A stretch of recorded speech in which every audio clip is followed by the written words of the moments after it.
Magandang araw po sa inyong lahat at sa mga giliw po nating tagapakinig. Narito na naman po tayo sa pagbibigay ng isang natatanging kwento ng isang tindero laban sa kampon ng kadiliman. Ang 18 taong gulang na binatang si Anton ay isang matulungin at mapagmahal na anak ni Mang Sandro, isang tindero ng bawang at gulay na maaaring makatulong sa kanilang pamilya. Sa kanyang paglalako ay makikilala niya ang isang matandang lalaki na tutulong sa kanya upang labanan ang muling pagbabalik ng isang angkan ng mga aswang. Pagkakalooban siya ng isang agimat at sandatang makakatulong sa kanya upang pigilan ang lumalakas na puwersa ng kasamaan. Magtagumpay kaya siyang pabagsakin ang supremo ng mga aswang. Sama-sama po nating pakinggan ang buhay at pakikipagsapalaran ng binatang si Anton bilang isang commander bawang, ang tinderong kinatatakutan ng mga aswang. Ngunit bago po ang lahat, mga idol, huwag po nating kalimutang mag-subscribe at i-hit ang notification bell sa aking YouTube channel na The Voice Addict at Apong Isaac para sa mas marami pang makapigil hiningang kwentong aswang at katatakutan mula sa mundo ng kapabalaghan. Umpisahan na po natin ang kwento. Bawang! Bawang! Bili na po kayo ng bawang! Murang-mura lang po ito! 35 pesos lang po! Bili na po kayo mga suki! Prutas at gulay, bili na rin po kayo! Bagong ani at matatamis pa! Bili na po kayo mga suki! Yuhu! Bili na po kayo! Pero teka lang po muna mga suki! Bawal po muna ang utang ha! Bili na po kayo! Buena mano po muna sa umaga! Anton, pabili nga ako ng bawang. Gaano ba karami ang tinitinda mong bawang ngayon? Bibiling ko na ang lahat ng mga yan. Teka! Pambira naman po kayo, Lolo Temple. Ano pong ibibenta ko sa dulo ng baryo kung papakyawin niyo po lahat ng paninda ko? Abay, pambihira ka naman, tindero ka. Ayaw mo bang maubos ang paninda mo? Kung ganun sa iba na lamang ako bibili. Ikaw rin. Baka abangan ka na naman ni Tano sa unahan ng daan. Oo, sandali. Saan naman po kayo pupunta, Lolo Temple? Parang binibiro lang po kayo kayo naman. Ang seryoso niyo po talaga. Saka, ilang araw ko na pong hindi nakikita si Tano. Baka po lumipat na po ng ibang pwesto. Ikaw rin naman seryoso ka sa pagtitinda. Teka, palagi ka pa rin bang ginugulo ng grupo ni Tano? Aba, ikaw naman lumaban ka kasi nang hindi ka palaging pinag-iinitan. Kapag hindi pa sila tumigil, isubsub mo sa kalsada na may dumi ng kalabaw nang makita na nila ang hinahanap nila. Porque mabait ang tao sinasamantala naman nila. Aba, marunong naman po pala kayo magbiro, Lolo Temple. Hayaan niyo po at patitikinin ko sila ng mabagsik kong kamao. Teka, sandali lang po, Lolo Temple. At ititigil ko po muna ang kariton sa ilalim ng puno nang hindi po kayo mainitan. Mabuti na lang po at kahit 60 taong gulang na po kayo malakas pa po ang katawan nyo. Kaya nyo pa pong tumagal sa sikat ng araw.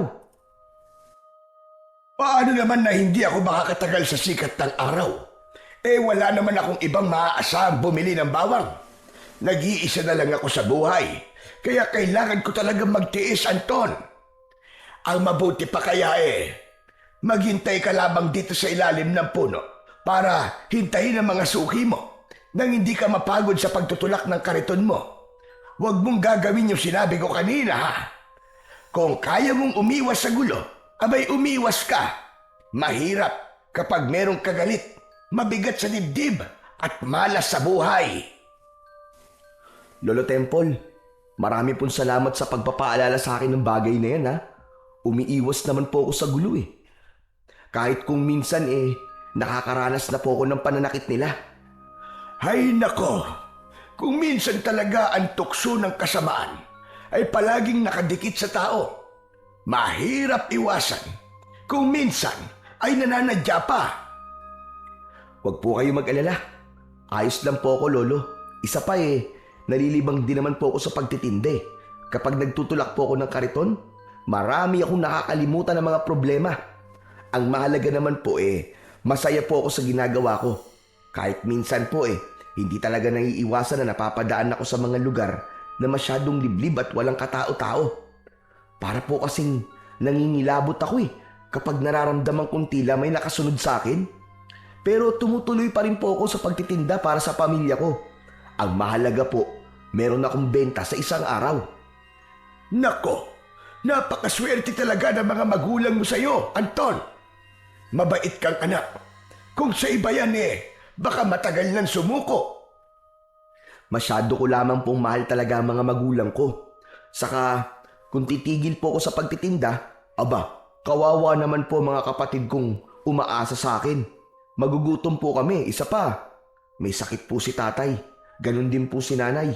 Ang iba ko naman pong mga kapatid, nag-aaral pa. Ang sumunod naman po sa akin maaga nag-asawa at sa bahay rin nakatira. Buntis ang asawa at wala namang trabaho ang kapatid ko. Abay, pambihirang kamalasan naman na nangyari sa buhay mo, Anton. Ang sabi noon ng matatanda, kapag nauna raw ang bunso sa pag-aasawa, hindi na raw nagkakaroon ng asawa ang panganay na kapatid. Sige ka, baka tumanda kang binata yan. Bakit naman po napunta sa pag-aasawa ang usapan natin, Lolo Temple? Wala pa po sa isip ko yun. Ang gusto ko po ay makatulong muna sa pamilya ko. Bata pa naman po ako Tapos, magandang lalaki pa. Di ba? Ay nako, pambihira ka talagang bata ka. Hindi mo matitikman ang luto ng Diyos. Sige ka, baka pagsisihan mo. Teka. Tama na nga po yan, Lolo Temple. Baka mamaya kung saan po mapunta ang usapan natin Grabe kayo. Ang galing niyo palang magbiro. Ay hala, tama na ang pagbibiruan natin. Naaabala ko na ang paglalako mo ng gulay. Sige na, lagyan mo na ako sa plastic ng bawang. Damihan mo wala kang ititirang bawang. Ako na ang bibili ng lahat ng yan. Teka, sandali lang po, Lolo Temple. Nagtataka lamang po ako sa inyo. Bakit naman po araw-araw kayong bumibili ng bawang sa akin? Saan niyo po ba pinaglalalagay ang mga yun? Wala naman po kayong tindahan Wala rin po kayong karinderya. Saan niyo po ba ginagamit ang bawang na binibili niyo? May pinaghahandaan ako, Anton. Kapag may oras ka, pumunta ka sa bahay. Meron akong ipapakita sa'yo. Ikaw kasi ang gusto kong unang makaalam sa bago ko na-discovering sandata na magagamit pagdating ng araw. Maganda yun. Gawa lang sa kawayan. Pero itong mga bawang, may pinaghahandaan ako. Sa katunayan may mga tanim akong bawang sa bahay ko. Pero parang nakukulangan pa rin ako sa mga bawang na nainiipon ko. Ano naman po ang pinaghahandaan niyo, Lolo? Malayo pa naman po ang piyesta. Saka, saan po ba ninyo kinukuha ang perang ginagamit nyo para pambili ng maraming bawang? Baka naman po hindi na kayo nagtitira para sa sarili nyo. Ay nako, may sapat akong ipon para sa sarili ko. Hindi mo ba alam, Anton? Ako ang may-ari ng lupang sinasaka ng mga tao. Lahat ng makikita mong palayan ay sa akin bumabagsak ang mga ani. Bilang kaparti ko sa lahat ng produktong makukuha nila. Sobra pa yun para sa akin. Kaya ang ginagawa ko, palihim akong tumutulong sa mga taong walang kakayahang bumili ng sapat nilang pagkain. Saka ang lupang kinatitirikan ng bahay nyo, ako rin ang nagmamayari. Ang dahilan kung bakit hindi pa kayo pinapalaya sa bahay nyo ay dahil ayaw kong maranasan ninyong tumira kung saan. Naranasan ko na rin kung paano maghirap at dumating sa punto na wala na talaga akong malalapitan noon para hingan ng tulong. Kaya sinabi ko sa sarili ko na tutulong ako hanggat meron akong maitutulong. Totoo po ba yan, Lolo Temple? Hindi po ba kayo nagbibiro? Hindi po ako makapaniwalang kayo po may-ari ng lupang sinasaka namin. Pero bakit naman po ninyo ito nililihim sa mga tao? Hinahayaan niyo po silang masama po ang tingin sa inyo.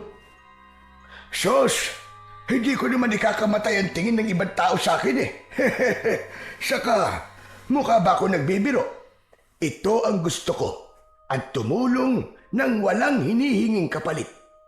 Masaya ako sa ginagawa ko. O hala, sige na.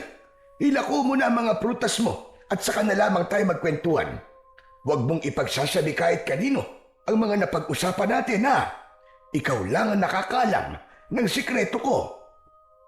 Sandali lang po, Lo. Bakit po ako? Ang ibig ko po sabihin bakit niyo po ako tinutulungan? At saka, bakit hindi niyo po kami pinapaalis sa bahay namin? Marami na po kasing umalis sa lupain niyo at kami lang po ang natitira. Dahil mabuti kang tao, Anton. Gusto ko ang ugali mo. Masaya ako kapag nakikita kita. Huwag ka mag-alala. Walang kapalitan tulong na ginagawa ko sa inyo. Basta, dalhan ulit ako ng maraming bawang ha. Areglado po, Lolo Temple. Marami po salamat talaga sa kabutihan niyo sa amin ha. Saka dito po sa pera. O siya, sige na. Kailangan ko nang umalis.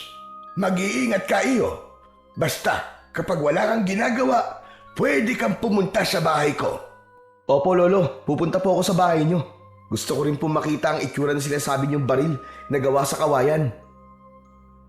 Natanaw na lamang ng may 18 taong gulang na binatang si Anton ang papalayong matanda. Habang dala nito ang isang plastik ng bawang. Hindi siya makapaniwala sa kanyang mga natuklasan at napuno ang kanyang isip ng mga katanungan. Ipinanganak si Anton sa isang mahirap na pamilya sa isang baryo. Bagamat naghihirap ang mag-anak, pinagsumikapan siya ng kanyang mga magulang na siya ay pag-aralin bilang panganay sa 10 magkakapatid. Alam ni Anton na nahihirapan ang kanyang mga magulang sa pagtataguyod sa kanilang pamilya. Upang makatulong na gumaan ang kanilang buhay, kailangan niyang magtrabaho. Siya ay ipinagmamalaki ng kanyang mga magulang. Dahil si Anton ay sadyang matulungin, masunurin at magaling makisama. Tulad ng iba ring binata, ang kanyang mga hilig ay pangkaraniwan. Kung minsan ay nangangarap siyang maging isang magiting na sundalo, isang commander na kayang pamunuan ang mga tauhan. Ngunit sa kasamaang palad, kahit na anong gawin ng kanyang mga magulang, ay talagang hirap sila sa kanilang buhay at halos hindi nila mapagkasya ang maliit nilang kinikita sa araw-araw. Kaya't napilitan si Anton na tumigil na lamang sa pag-aaral. Nang siya ay nakagraduate sa high school, nagtinda na lamang siya ng bawang, gulay at prutas na inilalagay naman niya sa kanyang tulak-tulak na kariton. Gawa yon sa tabla at lumang gulong ng bike hanggang sa makilala niya ang matandang si Lolo Temple. Mabait ang matanda sa kanya, ngunit kabaligtaran yon para sa iba. Takot ang mga tao sa matanda. Lahat ay iwas dito dahil pinaghihinalaan ng mga ito na may lahi raw aswang si Lolo Temple. Siya lamang ang tanging nakikipag-usap sa matanda. Hindi marahil alam ng mga tao na ang malawak palang bukid na sinasaka ng mga ito ay galing sa lupain ng matanda. Kaya't labis niyang ipinagtaka kung bakit tahimik at lihim na tumutulong si Lolo Temple sa mga tao. Kung malalaman lang ng kanyang mga kababaryo ang tahimik na pagtulong ni Lolo Temple, magbabago na ang tingin ng mga tao sa matandang lalaki. Muling itinulak ni Anton ang kanyang kariton at tinahak ang makipot na daan papunta sa dulo ng baryo. Kaya lang, natanaw niya ang grupo ni Tano kasama ang dalawa nitong mga kaibigan. Nag-iinuman ang mga ito at madalas siyang pinagtitripan. Kaya ilang di pa palang ang layo niya ay narinig na niyang nagbubulungan ang mga ito. Pare, tignan mo. Ang dami na naman pera ni Anton. Mukhang nakadilihensya na naman siya sa matanda. Nakikita ko na naman ang grasya. Halika, lapitan natin. Kayo ang humarang sa kariton. Pagmasdan nyo mga pare kung paano ako dumiskarte ng pang-inom natin. Sinubukang umiwas ni Anton Ngunit tinawag ni Tano ang pangalan niya. Hindi siya kagad lumapit, kaya mas lalong lumakas ang boses nito. Hoy! Hoy, Anton! Halika nga rito! Anton! Nagdadalawang isip na lumapit si Anton dahil alam na naman niyang lilimasin na naman ng mga ito ang perang kinita niya sa pagtitinda. Ilang araw din siyang hindi nito inaabangan, kaya ang buong akala niya ay wala na ang mga ito at lumipat na ng ibang pwesto. Hindi niya tuloy na itago ang perang ibinayad sa kanya ni Lolo Temple. Kaya naman, dahan-dahan siyang lumapit sa mga ito. Tumayo si Tano habang pasuray-suray sa paglalakad. Lumapit ito sa kanya, dala ang bote ng alak na walang laman. Bigla nitong dinakot ang kanyang damit at inilapit ang mukha nito sa mukha niya. Naamoy ni Anton ang mabahong singaw ng alak sa bibig ni Tano. Hindi mo ba alam?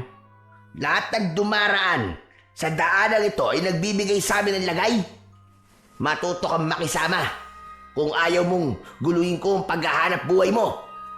Palagi ko tong ginagawa sa'yo, pero hindi ka pa rin nasasanay.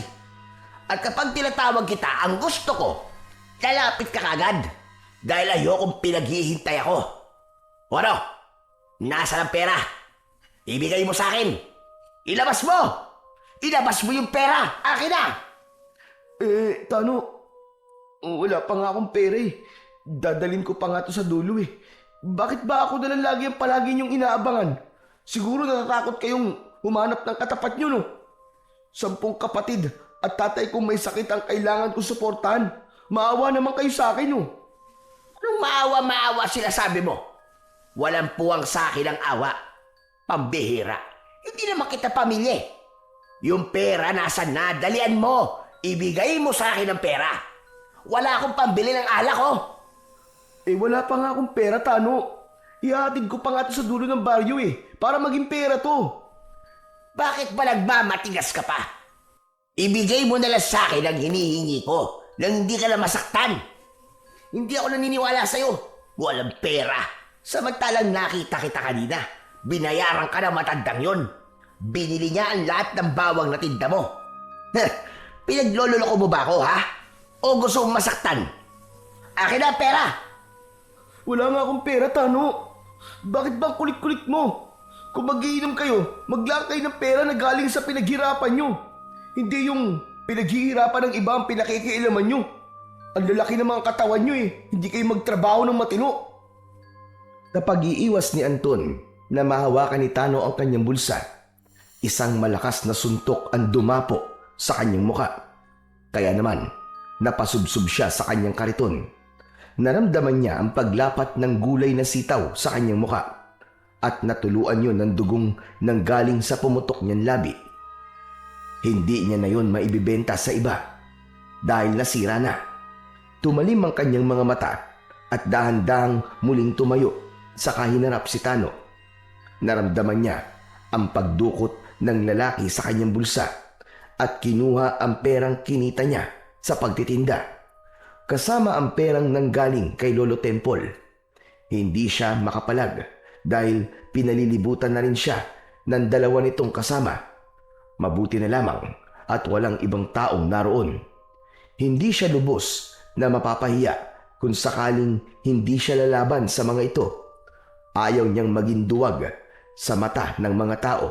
Subalit ang perang kinuha ng mga ito ay pambili niya ng gamot ng kanyang amang si Mang Sandro.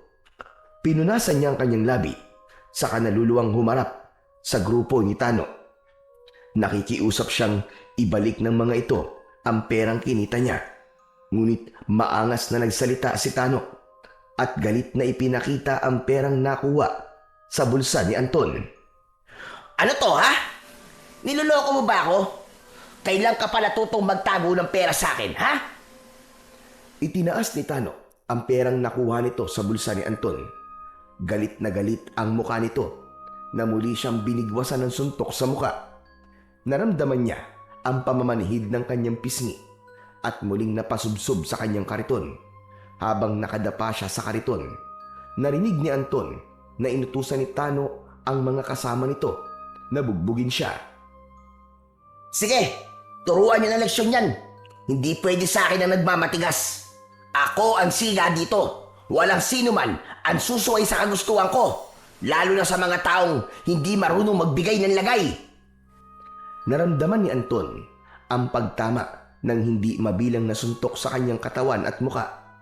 Kaya naman, nakita niya ang kutsilyong madalas niyang ginagamit sa pagbabalat ng manggang hilaw.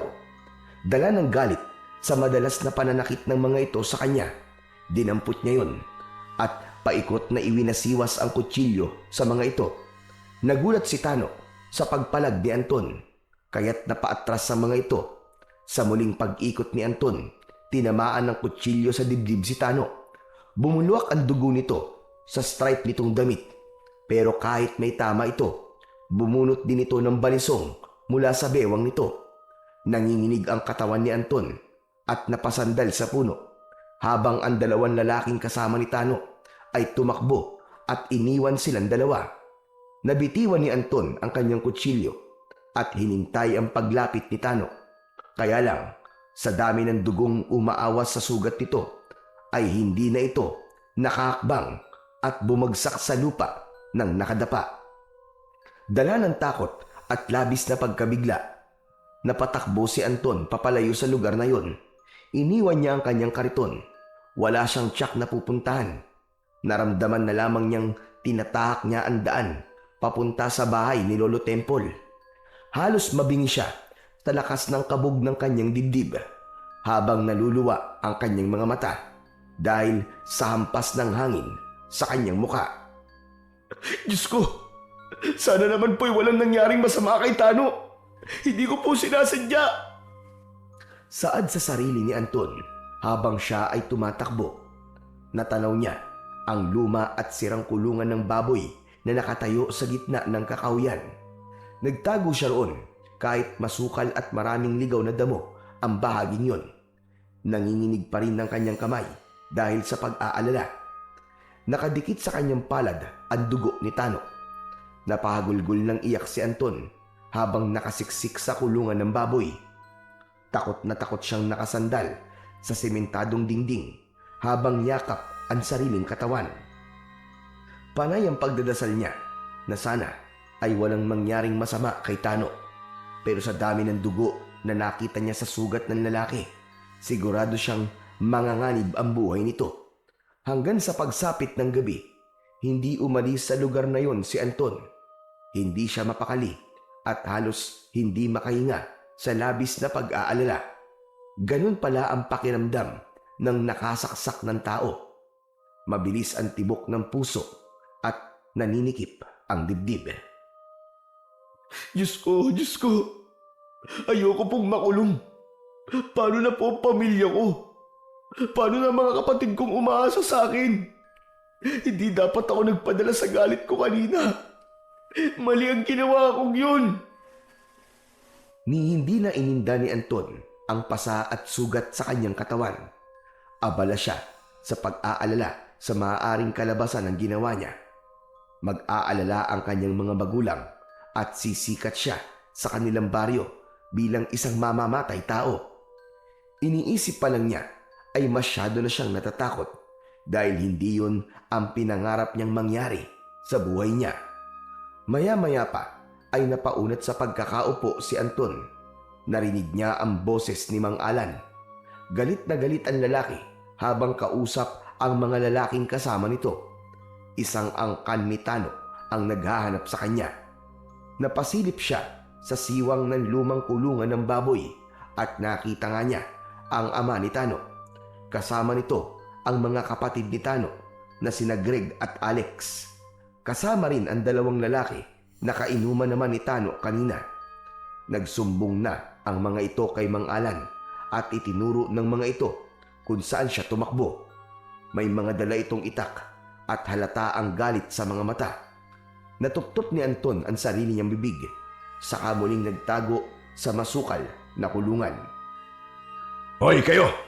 Sigurado ba kayong dito tumakbo ang hayop na yun? Mapapatay ko talaga siya! Nagpalinga-linga ang mga ito sa paligid.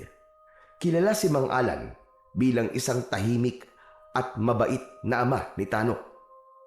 Kilala rin itong magsasaka sa lupang pag-aari ni Lolo Temple. Ngayon lamang niya nakitang nagalit si Mang Alan. Wala itong nakakaaway. Si Tano lang ang masama ang ugali kapag nakakainom ng alak. Mas lalong bumilis ang tibok ng puso ni Anton habang nakasilip siya sa 5 lalaking naghanap sa kanya. Pakiramdam niya ay hindi na siya humihinga ng mga oras na yon. Ilang sandali pa ang lumipas ay umalis ang mga ito sa tapat ng kanyang pinagtataguan. Saka lamang siya nakahiga ng maluwag. Nang tuluyan nang nawala sa kanyang paningin ang mga ito, saka muli siyang napabalik sa kanyang pinagtataguan. Ngunit nagulat siya nang marinig ang boses ni Lolo Temple mula sa kanyang likuran. Sige na, lumabas ka na dyan, Anton. Nakaalis na sila. Lolo Temple, buti nandiyan kayo. Tulungan niyo po ako. Sa tingin ko po, nakapatay po ako ng tao pero hindi ko po sinasadya. Huwag niyo po akong ituro sa kanila. Bakit ka naman naluluwa at nakikiusap, Anton? Alam ko naman na wala kang kasalanan. Ipinagtanggol mo lamang ang sarili mo. Ang pamilya ko po, ang mga magulang ko, Lolo, baka balikan po nila. Huwag ka muna mag-alala sa kanila. Sarili mo na muna ang isipin mo. Huwag ka mag-alala. Tutulungan kita. Ano ba talaga ang nangyari? Kasi po, hinarang po nila ako eh. Kinuha po nila ang pera na binigay niyo sa akin, tapos binugbog pa po nila ako. Wala po akong kasalanan. Hindi ko po sinasadya. Nasaksak ko po si Tano. Galit na galit po sa akin ang buong pamilya niya. Alam kong ginawa mo lang ang lahat para ipagtanggol ang sarili mo. Hindi ka dapat magsisi. Alam kong madalas ka nilang binubuli sa tuwing napapadaan ka sa lugar na yon. Halika. Sumama ka sa bahay ko. Magpalit ka ng damit at sasamahan kitang sumilip sa inyo. Naramdaman ni Anton ang kamay ni Lolo Temple. Tumayo siya at nagpalinga-linga sa paligid bago siya sumunod sa paglalakad ng matanda. Huwag kang mag-alala. Sigurado kung wala na sila bago ako lumapit sa iyo. Lolo, ang mga magulang ko po, paano na po sila? Huminahon ka muna, sabi. Makikita mo rin naman ang mga magulang mo. Pero sa ngayon, kailangan mo munang magtago. Pagkaraan ng ilang minutong paglalakad, narating nila ang bahay ng matanda. Napatingala siya sa mataas na bahay ni Lolo Temple. Gawa yun sa kawayan at simple lang ang estilo. Umakyat sila sa hagdan na gawa naman sa tabla. Pagpasok nila sa loob ng bahay nito ay sumalubong sa kanyang paningin ang maraming nakataling mga bawang. Nakatirintas ang mga yon at nakalaylay sa bintana. Sa gilid naman ng dingding ay may mga tapayan na merong takip. Sumalubong sa kanyang pang-amoy ang matapang na singaw ng bawang. Siguro ay nagtataka ka kung bakit maraming bawang sa bahay ko. Ginagamit ko ang mga yan bilang bala sa bago kong nadiskubring armas. Lolo, bakit naman po kayo gumagawa ng armas? Para naman pong sasabak kayo sa digmaan yan eh. Hindi lang basta gera, Anton, kundi isang malawakan digmaan laban sa masasamang elemento ng kadiliman. Ano po? Elemento ng kadiliman? Ano po ang mga yun, Lolo? Isang angkan ng mga aswang na manananggal sila. Ang elementong tinutukoy ko, nandito sila sa baryo natin. Maaaring tahimik silang namumuhay. Subalit kapag tinawag sila ng supremo ng hari ng kadiliman, siguradong sasalakay sila at mambibiktima ng mga tao rito. Yun ang pinaghahandaan ko. Wala silang patawad. Kahit bata o matanda, walang makakaligtas sa pag-aasik nila ng lagim. Manananggal po ba ang sinasabi niyo, Lolo? Pero hindi ko po alam na totoo sila. Akala ko po sa mga comics ko lang sila nababasa. Totoo ang mga aswang na manananggal. at nakatira sila sa tahimik na lugar katulad ng baryo. Hindi lang buntis ang kanilang binibiktima. Sa oras na matapos na ang itinakdang araw ng kanilang pagpapahinga, magaganap na ang pag-aasik ng lagim sa mga tao. Pero Lolo, bakit niyo po sinasabi sa akin ng mga bagay na yan? Dahil ikaw lang ang nakikita kong karapat-dapat na gumamit sa mga sandatang ginawa ko. Ikaw ang magiging pinuno na lalaban sa mga aswang. Lumapit ang matanda sa dingding at kinuha nito ang baril na gawa sa matigas na kawayan. Meron din itong goma at spring. Kasya ang isang buong bawang sa lagayan ng bala nito. Isinipat ni Lolo Temple ang baril sa lata na nakapatong sa estante. Kinilabit nito ang gatilyo ng baril at umalingaw-ngaw ang ingay na kagaya sa putok ng totoong baril. Halos mabutas ang lata sa tama ng bawang. Napakunot ang noo ni Anton.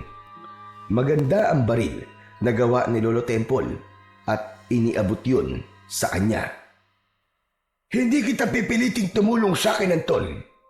Subalit, magagamit mo ang sandatang yan para ipagtanggol ang mga magulang mo laban sa pagsalakay ng mga aswang. Sige na, maupo ka na muna dyan at ikukuha kita ng damit. Sa tingin ko naman magkakasya sa iyo ang damit ng anak ko. Marami pong salamat, Lolo. Salamat din po sa baril na to. Iingatan ko po ito. Nang umalis ang matanda sa kanyang harapan, ay pinagmasdan ni Anton ang bala ng baril. Nakatirintas ang bawang na nakasuot sa bilog na kawayan na kapag kinalabit niya, ang gatilyong alambre ay lumalabas sa dulo ang 5 piraso ng bawang at tumatama yon sa dingding. Hindi siya makapaniwala sa malakas na epekto ng bawang sa bagay na tinatamaan nito. Napatingin si Anton sa kalalabas lamang na matanda mula sa silid nito. Ang tawag sa baril na gawa sa kawayan ay rapido. Kilala yan noon bilang laruan ng mga bata. Ngunit hindi nagtagal ay tumuklas ako ng rapido na magagamit ko laban sa mga aswang. Ang dating bala ng rapido ay pako. Ngunit nalaman kong walang epekto ang pako sa mga aswang. Kaya nag-isip ako ng ibang paraan na bawang ang magagamit kong bala. Matagal na akong gumagawa ng ganyang sandata. Sa katunayan hindi lang ikaw ang binigyan ko ng baril na rapido. Lolo, talaga po palang pinaghahandaan niyo ang mga aswang na manananggal, ha? Taga rito rin po ba ang nabigyan niyo po ng rapido? Pili lamang ang pinagkakalooban ko ng sandata. Lahat sila ay mabubuting tao, handang tumulong at lumaban sa mga aswang. Heto nga pala ang damit. Sige, magpalit ka na muna. Lolo Temple, bakit po galit kayo sa mga manananggal? 40 taon na ang nakakalipas. Magmula ng pinatay ng mga aswang ang asawa kong buntis. Pati ang anak namin panganay na lalaki ay pinaslang nila. Ako lang ang natirang buhay.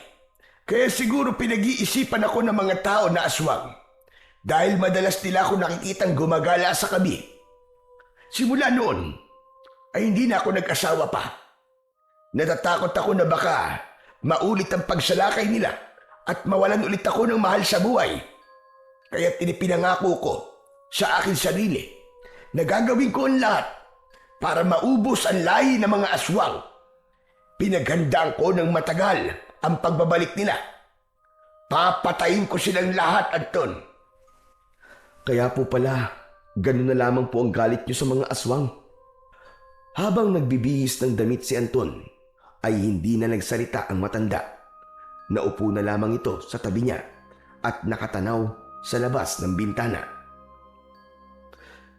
Kilala po ba ninyo ang angka ng aswang, Lolo? Yun nga ang nakakalungkot. Dahil hindi sila nakikilala ng agimat ko kapag nasaan yung tao sila. Yun ang dahilan kung bakit patuloy ako nagmamatsyag sa paligid. Kung ganun po hindi natin pala sila makikilala dahil hindi rin po sila natatakot sa sikat ng araw. Oo, Anton. dahil makikilala lamang sila ng agimat ko sa oras na nasa anyo silang manananggal. Malakas ang kutob kong naninirahan sila sa baryong ito. Malakas ang kanilang puwersa dahil isang buong angkan ang mga aswang na manananggal. Teka, tapos ka na bang magbihis, Anton? Opo, Lolo Temple. Kung gano'n ay tara na, sasamahan kita sa pag-uwi. Sa kakahuyan tayo dumaan para walang ibang tao na makakakita sa'yo. Kaya lang, kailangan natin mag-ingat dahil baka inaabangan nila ang pag-uwi mo. Kahit hindi na po ako makauwi, Lolo, ang mahalaga po, malaman ko lang ang kalagayan nila. Kahit mula po sa malayo, sana'y makita ko po ang mga magulang ko. Hindi ko lang po talaga matanggap na sa konting halaga ng salapi sa isang iglap, narito po ako at nagtatago sa bahay niyo. Hindi ko alam kung paano kitang matutulungan, Anton. Pero handa akong sumama sa'yo dahil naniniwala akong hindi mo kagustuhan ang mga nangyari. Tara na, umalis na tayo. Hindi tayo maaaring magtagal sa bahay niyo. Kahit pansamantala dito ka muna magtago sa bahay ko. Aalamin din natin ang nangyari kay Tano. Nang matapos sa paghahanda ng gamit si Anton, sa likod ng bahay ng matanda sila dumaan. Dala niya ang ibinigay na baril ni Lolo Temple sa kanya. Tinaak nila ang daan at tumawid sa pilapil ng palayan. Mabuti na lang at walang ibang taong nakatira sa lugar na yon. Pagkalipas ng ilang minutong paglalakad, ay narating nila ang bahay ni Anton. Sa ilalim ng maliwanag na buwan, tanaw niya ang kanilang bahay na nagliliwanag dahil sa mga gaserang nakasabit sa dingding. Hindi makapagsalita si Anton habang pinagmamasdang mabuti ang bahay. Maraming tao sa labas, lahat ay nag-uusap. Ang kanyang inang si Aling Rosa ay nakaupo sa gitna habang walang tigil sa pag-iyak. Kausap nito ang 4 na lalaki. Sina Mang Tasyo, si Mang Damian, si Bernard at Carding. Maya-maya pa ay tumayo si Lolo Temple. Dito ka lang. Huwag ka muna magpapakita sa mga tao. Titignan ko lang kung ano nangyayari sa bahay niyo. Lolo, bumalik po kayo kagad dito ha. Nakikiusap po ako. Tango lamang ang itinugon ng matanda.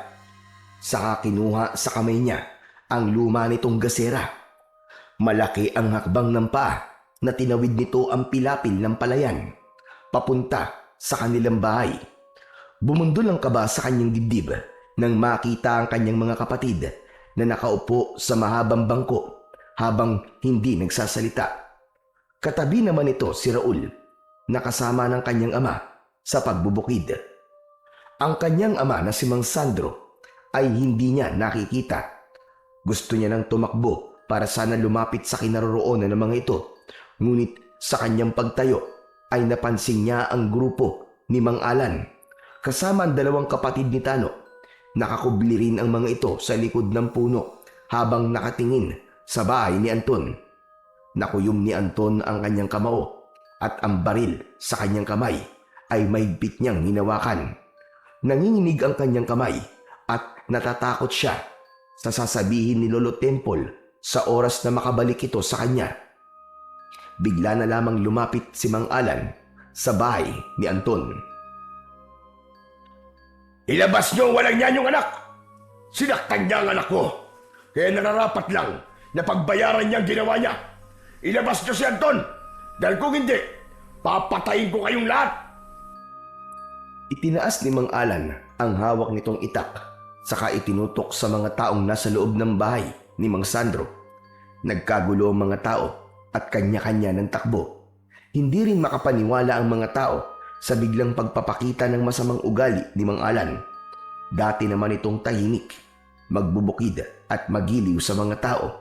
Marahil ganun talaga ang isang amang nasaktan ng anak. Maya-maya pa ay nakita ni Anton ang paglabas ni Lolo Temple. Itinaas nito ang gasera at tila ba sumenya sa kanya na hindi siya dapat lumabas sa kanyang pinagtataguan. Ilang saglit pa ay nabaling ang atensyon ni Mang Alan kay Lolo Temple. Hoy tanda! Hindi ba't ikaw rin yung napagtatungan namin kanina sa kabilang ilog? Sa gitna ng kakauyan? Bakit ka nandito ha? Kilala mo ba si Anton? Mula sa pinagtataguan ni Anton ay dinig na dinig niya ang usapan ng mga ito habang ang kanyang dibdib ay para ng binabayo ng maso. Oo, kilala ko si Anton. Kilala ko ang batang yon na mabait at mabuting tao. Hindi ka rin naman masamang tao, Alan? Anong ginagawa mo? Hindi ako masamang tao dahil nakikisama ako. Pinipilit ko maging mabuting tao. Pero anong ginawa ng Anton na yon? Sinaksak niya ang anak ko. Nasa ospital si Tano. Kritikal. Kaya ba, pati ang kanyang amang si Sandro ay binugbog nyo? Hindi kayo makaganti kay Anton. Kaya ang kanyang ama ang pinarusahan nyo. Natural, anak niya ang hayop na yun. At yun ang kasalanan niya. Nagkaroon siya ng anak na barumbado. Hindi barumbado si Anton. Ipinagtanggol niya lang ang buhay niya. Naghahanap buhay ng marangal yung tao para sa kanyang kapatid at may sakit na ama. Pero anong ginawa ng anak mo? Kinuha ni Tano ang pera ni Anton. Sa palagay mo, tama ba yun? Teka, sandali nga. Kinakampihan mo ba ang walang yang yun? At pinapalabas mo ba na kinukonsinti ko ang anak ko? Na hindi ko muna inaalam kung sino ang tama? Bakit? Mali ba ang sinabi ko? Kasalanan ng anak mo. Ikaw pa ang may ganang manggulo rito. Pambihira. Hindi ko alam na ganyan pala ang ugali mo. May pinagmanahan naman pala si Tano. Ganun na lamang ang panlalaki ng mga mata ni Anton nang makita niyang binigwasan ng suntok ni Mang Alan si Lolo Temple. Napatayo siya sa kanyang pinagtataguan, subalit nakita niyang gumanti rin ng suntok ang matanda. 2 sipa ang agad na tumama sa tiyan ni Mang Alan. Kaya naman, bumagsak ito sa lupa. Gulat na gulat ang binata, maging ang mga taong naroroon dahil mahusay ang matanda sa pakikipaglaban. Maging ang mga kasama ni Mang Alan ay hindi rin umubra sa bilis ni Lolo Temple. Bumagsak ang mga ito sa lupa habang namimilipit sa sakit. Hindi naman pala na disgrasya ang anak mo at buhay pa siya. Alamin mo muna kung sino ang nauna sa dalawa at kung sino ang mali bago ka magbanta sa buhay ng mga tao rito. Wala silang alam sa away nila ni Anton. Grabe ka. Pati ang may sakit na si Sandro, pinahirapan nyo, kinulpi nyo. Nang marinig ni Anton ang sinabi ng matanda, napagtanto niya na kaya marami ang tao sa kanilang bahay ay dahil binugbog ang kanyang ama. Hindi niya napigilan ang kanyang sarili. Lumabas siya sa kanyang pinagtataguan. Mabilis siyang lumapit sa mga ito at tinutukan ng rapido ang mga lalaking nakagulong sa lupa. Bumangon si Mang Alan nang makita nito si Anton. Hayop ka! Sinaksak mo ang anak ko! Magbabayad ka! Kasabwat mo matandang yan! Wala akong kasabwat, kaya huwag ka mandamay sa pamilya ko. Lalong-lalo na kay Lolo Temple. Wala siyang kasalanan. Tayo magtutuos, Anton. Ako ang labanan mo. Talagang magtutuos tayo dahil narinig ko na sinaktan mo ang tatay kong hayop ka. Sa pagsisimula ng sagutan ni na Anton at Mang Alan, nagsimulang mag-iyakan ang kanyang mga kapatid. Takot na takot ang mga ito nang makitang pinalilibutan siya ng mga kasama ni Mang Alan. Si Lolo Temple na nasa isang tabi ay umalalay naman kay Aling Rosa habang nakikiusap na wag nang lumaban si Anton. Panay ang iyak nito dahil sa takot habang ang mga lalaking nasa loob ng kanilang bahay ay tila napansin niyang nakabantay sa kanyang pamilya. Huwag po kayo mag-alala, Nay. Hindi ako natatakot sa kanila. Ang anak niyang si Tano ang nagsimula ng gulo. Kinuha po niya ang pera ko na dapat sana ipambili ng gamot ni tatay. Pagkatapos malalaman ko na binugbog nila ang ama ko. Magbabayad sila. Magbabayad kayo, Mang Alan. Hindi ko kayo mapapatawad. Itinutok ni Anton ang hawak niyang baril sa kalaban. Napaatras si Mang Alan at muling nagsalita. Ngunit sa pagkakataong yun ay nakahanda na rin ang lalaki gamit ang itak nito. Pagbabayaran mo rin ang ginawa mo sa anak ko. Pagbabayaran mo naman ang ginawa mo sa tatay ko. Ikaw na ang humanap ng kamatayan mo. Hahatulang kita sa harap ng maraming tao. Hayop ka! Gawin mo! Hindi sinasabi yan! Isang pagtaga ang unang sumalubong kay Anton gamit ang itak ni Mang Alan. Dalawang pag-atake na naiwasan ni Anton. Yumuko siya at sa pagtayo niya ay pinaputukan niya ito ng baril sa binti. Ngunit nakaiwas ito. Balak niyang unti-untiin ang pagpapahirap sa kalaban. Subalit narinig niya ang boses ng matanda. Anton! Ang tunay na laban ay walang ginagamit na sandata. Lakas sa lakas ang kailangan maghari. Patunayan mo na kahit wala kang armas, kaya mong ipagtanggol ang sarili mo. Ikaw naman, Alan, lumaban ka ng patas. Inihagis ni Mang Alan ang itak. Si Anton naman, ibinaba niya ang kanyang sandata sa lupa. Ngumisi ng nakakaloko si Mang Alan sa pag-aakalang mananalo ito sa laban nila ni Anton. Unang sumugod si Mang Alan. Tinamaan sa mukha si Anton. Pero dahil maliksing kumilos si Anton, 2 suntok sa mukha ang iginanti niya sa kalaban. Bumagsak ito sa lupa habang dumudugo ang labi. Nang matalo ni Anton si Mang Alan, sumugod naman ang 2 nitong anak na sina Greg at Alex. Kahit pinagtulungan siya ng mga ito na suntukin, naiwasan niya ang kamao ng mga ito. Gumanti siya sa magkapatid. Tinamaan niya ng suntok sa muka si Greg at sipa naman ang tumama sa tiyan ni Alex. Bumagsak ang mga ito sa lupa habang namimilipit sa sakit. Sa pagbangon ng mga ito ay pinagtulungan nila si Anton. Kaya wala nang nagawa si Lolo Temple kundi ang tumulong na rin sa binata. Nagmistula itong lumulutang sa hangin habang nakikipaglaban sa mga kasama ni Mang Alan. Talagang kakaiba ang galing ng matanda sa pakikipaglaban. Pero sa hindi inaasahang pagkakataon, nagkagulo ang mga tao. Pumasok ang mga ito sa loob ng kanilang bahay nang mula sa himpapawid ay sumalakay ang maraming aswang na manananggal. Natulala si Anton. Hindi niya inaasahang may mga aswang nalilitaw sa itaas ng mga puno. Kitang-kita ni Anton ang pagdagit ng mga aswang sa mga taong nagsipagtakbo sa palayan.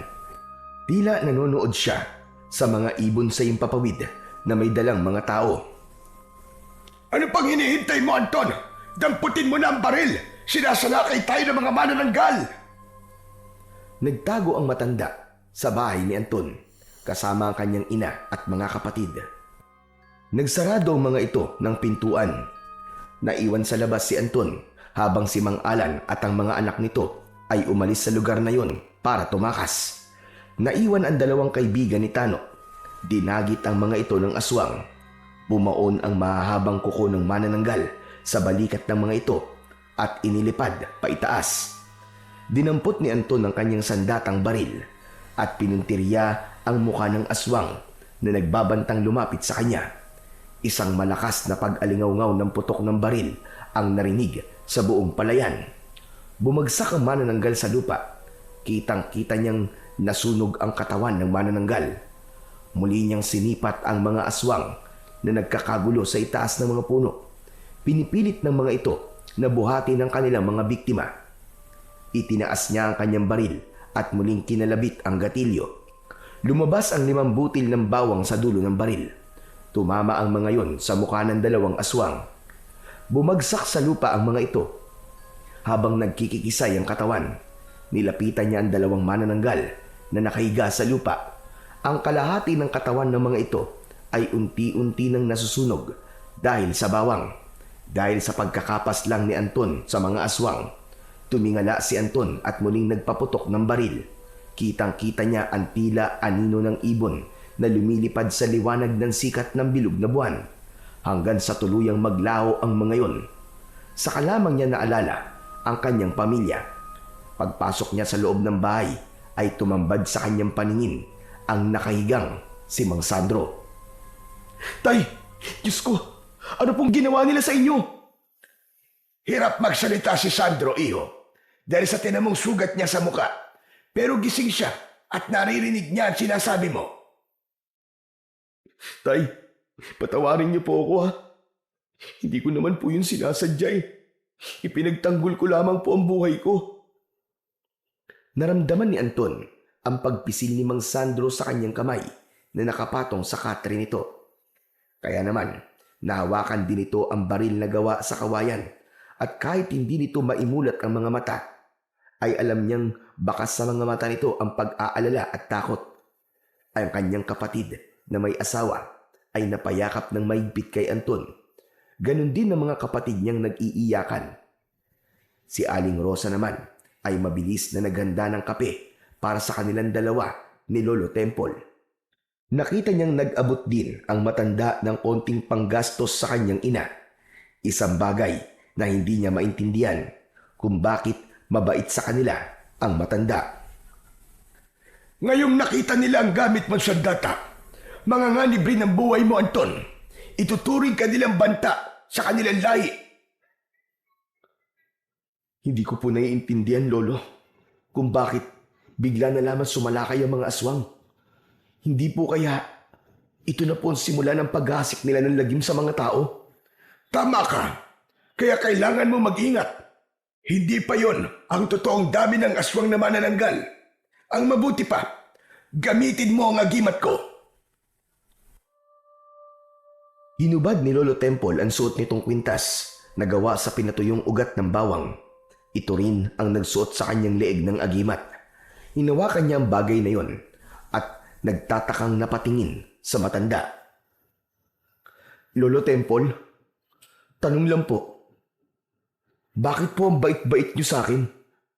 Bakit po ipinagkaloob niyo sa akin ang agimat na to?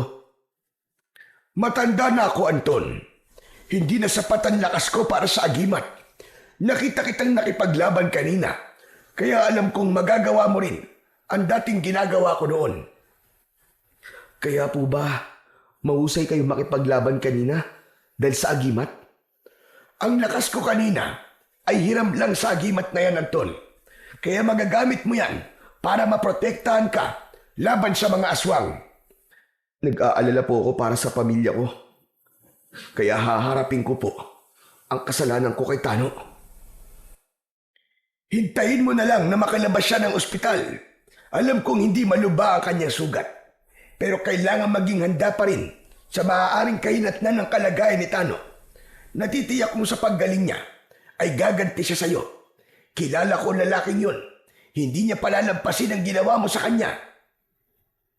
Nahulog sa malalim na pag-iisip si Anton. Nag-aalala siya para sa kanyang mga magulang at kapatid. Ganun din sa pagharap niya sa bagong yugto ng kanyang buhay, ang maging tagapagligtas ng kanilang baryo laban sa mga aswang na manananggal.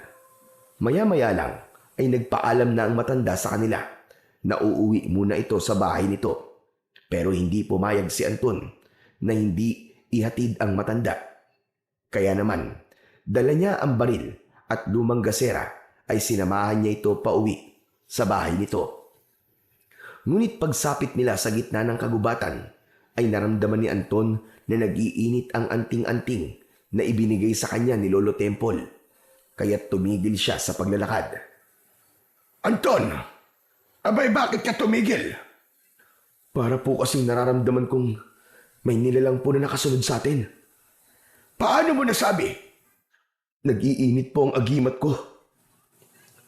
Nang marinig ng matanda ang sinabi ni Anton, ay nagmamadali itong naglakad.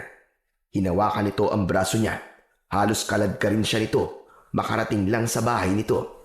Naramdaman niya ang panginginig sa kamay ng matanda.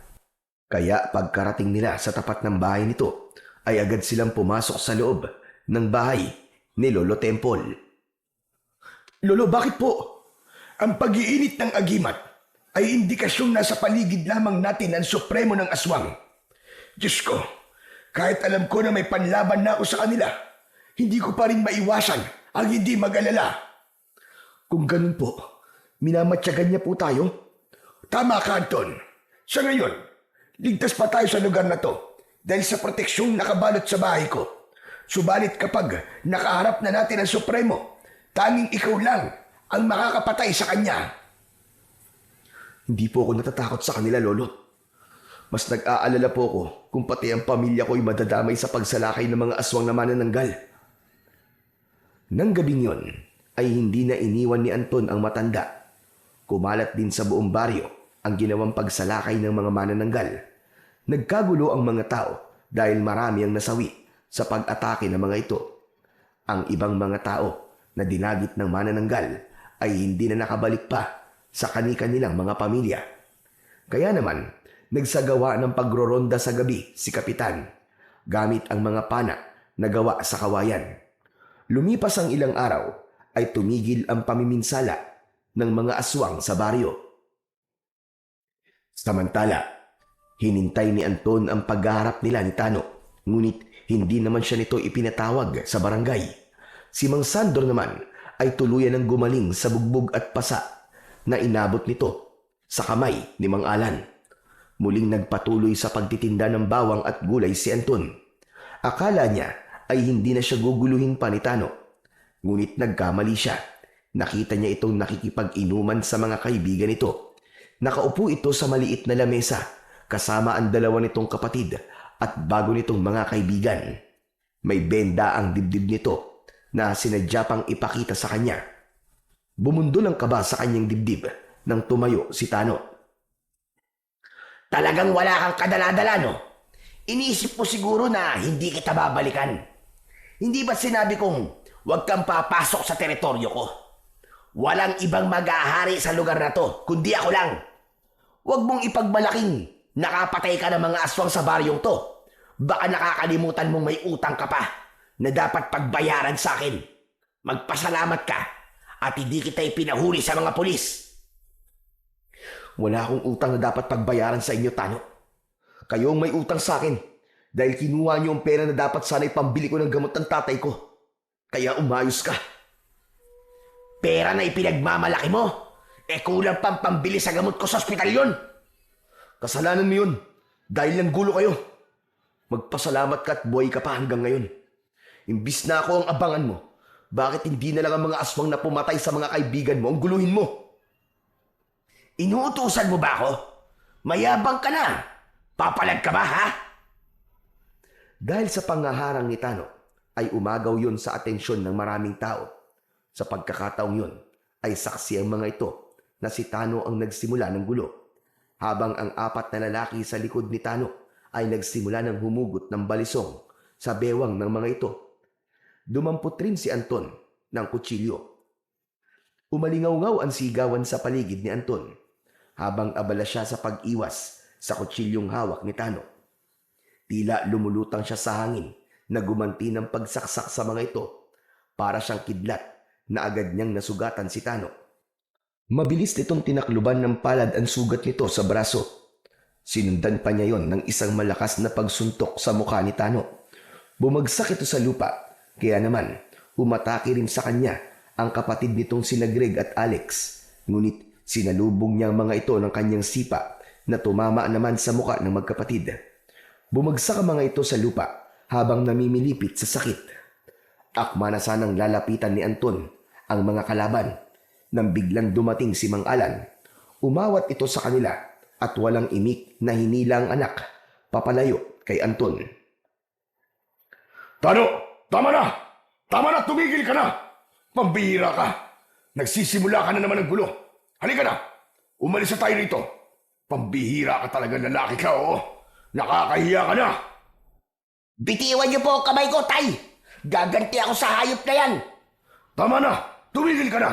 May sugat ka na sa braso! Tanaw ni Anton ang pagkaladkad ni Mang Alan sa anak nitong si Tano, kasama ang dalawang kapatid nito at mga kaibigan. Pinulot ni Anton ang mga nagkalat na kutsilyo sa lupa. Lumapit sa kanya ang mga tao at bumili sa kanya ng mga gulay. Napansin niya si Bernard na tinapik ang kanyang balikat. Sinabi nitong basta nasa tama siya ay ayos lang na lumaban. Nang maubos ang kanyang paninda, ay pinagmasdan ni Anton ang kanyang pera at kariton. Wala nang laman yun, maliban sa mga bawang. Bigla niyang naalala si Lolo Temple. Magmula ng gabing makita niya ito, ay ilang araw nang hindi bumibili sa kanya ng bawang ang matanda. Dala ng kanyang pag-aalala, ay naisipan niyang puntahan ang matanda sa bahay nito. Iniwan niya ang kariton at dinala ang kanyang baril na rapido. Isinuksok niya yon sa kanyang bewang habang dala ang isang plastik na bawang. Pasado 5:00 na yon ng hapon at medyo malapit ng dumilim. Kaya kinailangan niyang magmadali sa pagtawid niya sa palayan. May ilan pang magsasaka ang pumigil sa kanya at sinabing kung pupunta raw siya sa bahay ng matanda ay wag na raw siyang tumuloy dahil masama raw ang ugali ni Lolo Temple at may lahi raw na aswang. Ngunit ipinagtanggol ito ng lalaking kasunod ng mga tao. Sinabi ng lalaki na walang katotohanan ang mga ibinibintang ng mga ito sa matanda. Masaya si Anton na kahit papano ay merong naniniwalang mabuting tao si Lolo Temple. Sa pagpapatuloy ng paglalakad ng binata ay narating niya ang bahay ng matanda. Ngunit nagulat siya sa kanyang nadatnan. Sunog na sunog ang bahay ni Lolo Temple. Hindi maaari ito! Lolo Temple! Diyos ko! Nabitiwan ng binata ang dala niyang bawang at nagmamadaling lumapit sa dating kinatitirikan ng bahay ng matanda. Mukhang kanina pa naganap ang sunog dahil usok na lamang mula sa natitirang kahoy ang natitira sa lugar. Ngunit ang mga tapayan na nasa bahay nito ay nanatiling buo. Bigla siyang nag-alala dahil sa tingin niya malabong buhay pa ang matanda. Kahit napapaso ang kamay ni Anton, tinanggal niya isa-isa ang mga kahoy na nakaharang sa natitirang bahagi ng bahay. Bakit nila sinunog ang bahay niyo, Lolo? Hindi niyo dapat sinapit ang ganito. Hindi ba nila alam na ang sinasaka nila ay sa inyo ang lupa? Ang sama nila. Wala silang puso. Paano nila naatim na saktan kayo? Pumatak ang masaganang luha mula sa mga mata ni Anton habang hinahawi ang gamit ng matanda. Nanginginig ang kanyang kamay sa lapnos na tinamo nito sa mga kahoy. Napakabuti sa kanya ni Lolo Temple at pagkatapos ay yun lamang ang sasapitin ng matanda sa kamay ng mga tao. Lolo, nasan po kayo? Diyos ko, Lolo Temple. Lolo Temple, sumagot kayo! Naluluwang isa-isang inalis ni Anton ang mga nasunog na kahoy na tumaklob sa mga tapayan. Maya-maya pa ay narinig niya ang daing at ungol sa bahagi ng kakahuyan. Nagmula yun sa kulungan ng baboy, kung saan ay dun siya na unang nagtago nang masaksak niya si Tano. Nagmamadaling tumakbo si Anton sa pinanggagalingan ng boses ni Lolo Temple. Malalaki ang hakbang ng kanyang paa na nilapitan niya ang kinaroroonan ng matanda. Pumasok siya sa loob ng kulungan at tumambad sa kanyang paningin ang sugatang matanda. May benda ang paa nito ng tela, ngunit bakas ang matinding pagkakapaso sa binti nito, kaya naman nahirapan itong maglakad. Nakahiga ito sa sahig ng kulungan habang nanginginig ang katawan dahil sa mataas nitong lagnat. Lolo Temple, ano po nangyari? Bakit po nasunog ang bahay niyo? May ilang kalalakihan na nagpunta sa bahay ko. Sinira nila ang lahat ng gamit ko. Pati ang baril na ginawa ko. Hindi ko sila nakilala dahil may mga taklob ang kanilang muka. Diyos ko, bakit naman po nila gagawin yun sa inyo? Meron silang hinahanap sa akin. Marahil gusto nilang makuha ang agimat sa leeg mo. Ingatan mong mabuti yan, Anton. Nagsisimula na silang magasik ng lagim sa pamamagitan ng pagkuha sa mga sandata na magagamit natin laban sa kanila. Hinahanap nila ang binuo kong pangkat. Sinasabi po ba niyong hinahanap na nila ang mga baril na ipinamigay niyo po sa mga taong napili niyo? Tama ka. Ang mabuti pa ay tipunin mo silang lahat, Anton. Heto ang pito. Gamitin mo yan para tawagin sila. Sa gilid ng ilog na malapit dito, doon ka magtawag. Maririnig nila ang tunog niyan. Paano po kayo? Kailangan niyo po munang madala sa ospital. Ipapagamot ko po kayo. Ayos lang ako. Huwag mo akong alalahanin. Ginamot ko na ang sarili ko, Anton. Kailangan ko ang tulong mo. Nasa panganib ang binuo kong pangkat. Ikaw na sana ang bahalang mamuno sa kanila. Ubusin niyo ang kampo ng kadiliman. Kapag nakita nila ang agimat sa leg mo, makikilala ka nila kung sino ka. Ang mabuti pa po kaya dalhin ko po muna kayo sa bahay namin. Kahit papaano po maaalagaan po kayo ng maayos doon ng mga kapatid at magulang ko. Kaya ko na to, Anton. Ayokong pati sila ay madamay sa problema ko. Sige na, pamunuan mo ang pangkat na binuo ko. Hanapin niyo ang kuta ng mga manananggal. Dahil kung hindi niyo sila mauunahan, marami pa magbubuwis ng buhay. Dalhin mo rin ang mga bawang. Mag-iingat ka, Anton. Sigurado po ba kayong ayos lamang po sa inyo na mag-isa? Sanay na ako mag-isa at marami na akong pinagdaanan sa buhay ko. Kaya ko to. May tiwala ako sa iyo, Anton. Ayaw sanang iwanan ni Anton ang matanda. Ngunit wala siyang magawa. Kailangan niyang sundin ang utos nito. Mabilis siyang umalis sa lugar na yon. Habang tinatahak niya ang daan papunta sa ilog, ay pinagmasdan niya ang hawak na pito na gawa sa kawayan. Kasing laki lamang yon ng daliri ng tao. Sa baryo ng Tipulog, tinatawag itong kawayang pito na lumilikha ng musika na parang huni ng ibon. Maya-maya pa ay nakarinig siya ng ingay sa kabilang daan sa gitna mismo ng kakawayan. Nagtago si Anton sa likod ng puno at pinakinggan ang pinag-uusapan ng dalawang lalaki. Narinig niyang ang mga ito ang nagsunog sa bahay ni Lolo Temple. Inihanda niya ang kanyang baril na gawa sa kawayan at itinutok sa dalawang lalaking nag-uusap habang nakatayo. Nang biglang may kinuha ang mga ito sa loob ng bulsa at dinukot ang bote. Nakilala niya sina Greg at Alex. Ano kayang ginagawa nila Alex at Greg dito? Sa anong dahilan nila? At kinailangan nilang saktan ng matanda at sunugin ang bahay nito. Teka, hindi kaya... Nanlaki ang mga mata ni Anton nang pumasok sa kanyang isip ang hinala niya sa magkapatid. Hindi nga siya nagkamali. Sa madilim na bahagi ng kakawyan ay kitang-kita niya ang pagpapahid ng mga ito ng langis sa katawan. Nagmumula yon sa kulay itim na bote. Pakiramdam ni Anton ng mga sandaling yon ay hindi na siya humihinga. Mga hayop kayo! Mga demonyo! Lintik lang ang walang ganti! Magbabayad kayong mga aswang kayo! Bulong ni Anton sa kanyang sarili habang nakasilip ng bahagya sa likod ng makapal na halaman.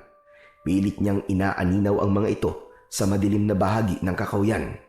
Mabuti na lamang at kalat na ang liwanag mula sa sikat ng bilog na buwan. Unti-unting nagbabago ang itsura ng magkapatid. Ang balat ng mga ito ay namumutla, parang nalulusaw sa sariling pawis. Unti-unting bumubuka ang kanilang likod na mistulang hinihiwa ng isang hindi nakikitang pangil. Mula roon, lumalabas ang makaliskis at malapad na pakpak, kulay uling at parang nababalutan ng alikabok. Sa pagpagaspas ng pakpak na lumabas sa likod ng magkapatid, ay kasabay rin ng paghaba ng mga pangil nito sa bibig. Ipinikit ni Greg ang mga mata nito, ngunit binuksan din kagad. Maya-maya naman ay si Alex naman ang umaangil na parang nasasaktan. Dumi pa ang mga pakpak nito habang dahan-dahang umaangat ang katawan. Sa wakas, nakilala ko rin ang mga aswang na manananggal. Ngayon ay alam ko na, isang angkan kayong mga halimaw. Sige lang, magpalit lang kayo ng anyo dahil yan lang magiging katapusan nyo. Nakuyom ni Anton ang kanyang kamao habang ang kanyang paningin ay hindi inaalis sa kinaroroonan ng dalawang manananggal. Habang abala ang mga ito sa pagpapalit ng anyo, abala rin ang isip ni Anton kung paano niyang mapapatay ang mga ito. Kaya naman, pinag-aralan niya kung paano niya ito pahihirapan. Sa muling pagsulyap ni Anton sa magkapatid, ay nakita niya na ang kabuuang anyo ng mga ito. Ang katawan ng mga ito ay nahati sa bewang. Ang kalahating katawan ay tumaas, humiwalay mula sa ibaba na naiwan naman sa lupa. Nakatirik ang mga daliri sa paa habang kumukulo ang bituka sa tiyan ng mga ito. Dumilim ang paligid na tila yun ang udyat para sa kanilang muling pagsalakay. Sa halos kalahating oras na pagpapalit ng anyo ng mga ito, ay nagtagumpay ang mga halimaw na lumipad papalayo sa kinaroroonan ng kanilang kalahating katawan. Inihanda ni Anton ang bawang sa kanyang bulsa. Dinikdik niya yon sa bato. Nilapitan niya ang kalahating katawan ng magkapatid. Saka ibinuhos ang bawang sa kumukulo nitong mga bituka. Pagkalagay niya ay lumakas ang pagkulo nito. Tumaas at sumama sa hangin ang makapal na kulay puting usok. Natunaw ang 2 kalahating bewang hanggang sa magkulay puting likido ito at kumalat yun sa lupa. Tignan ko lang kung makakabalik pa kayo sa kalahating katawan nyo. Nagsimula na siyang tumakbo papalayo sa lugar na yon. Tinahak niya ang daan papunta sa ilog na sinasabi ni Lolo Temple. Ilang minuto lamang ang lumipas ay narating niya ang kinaroroonan ng batis. Habang ang maririnig ay ingay ng lagaslas ng tubig. Kabadong sinimulan ni Anton ang pagtatawag sa pangkat na binuo ng matanda. Hinipan niya ng malakas ang pito.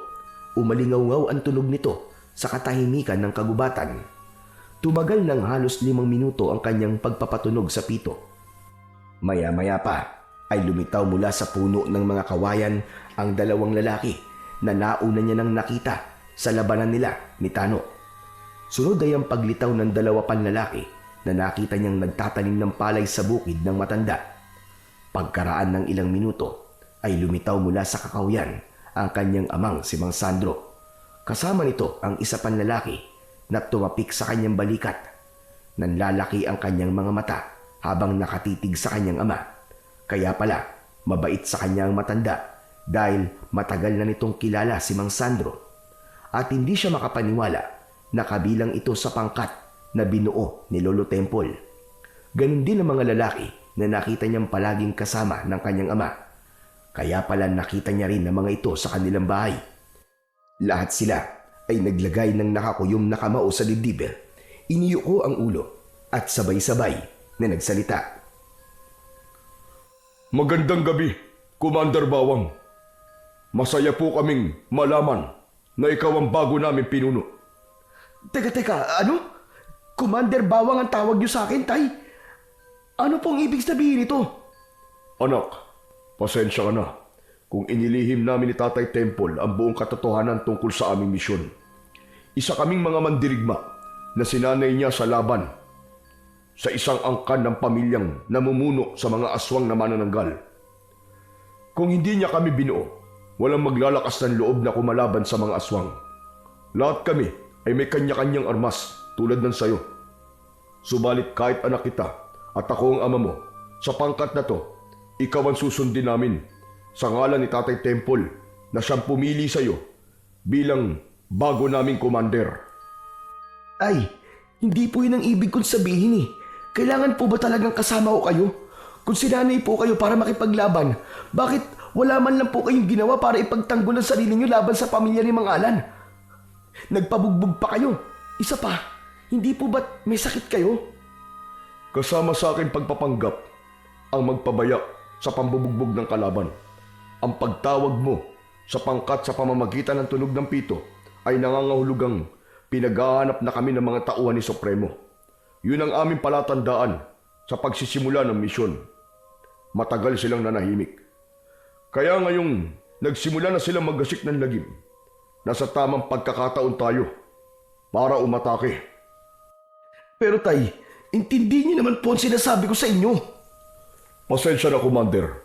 Subalit kasama sa sinumpa namin tungkulin ang ipagtanggol ang baryo laban sa mga aswang. May sakit man ako o wala. Gagawin ko ito para sa mga taong umaasa sa aming pangkat.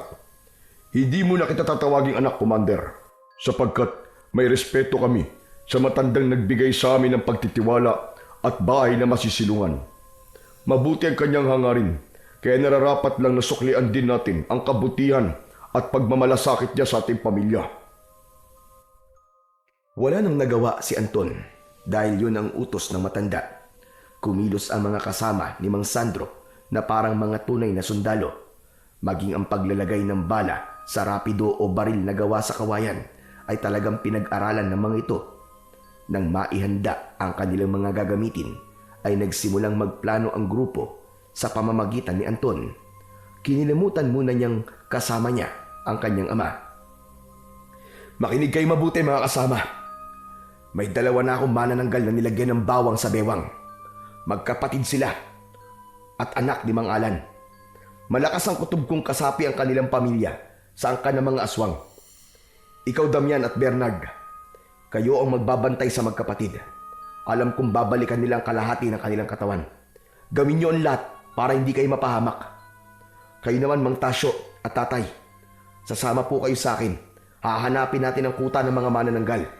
At kayo naman, Raul at Carding, maglalagay kayo ng asin at dinikdik na bawang sa mga bewang na iiwan ng mga aswang.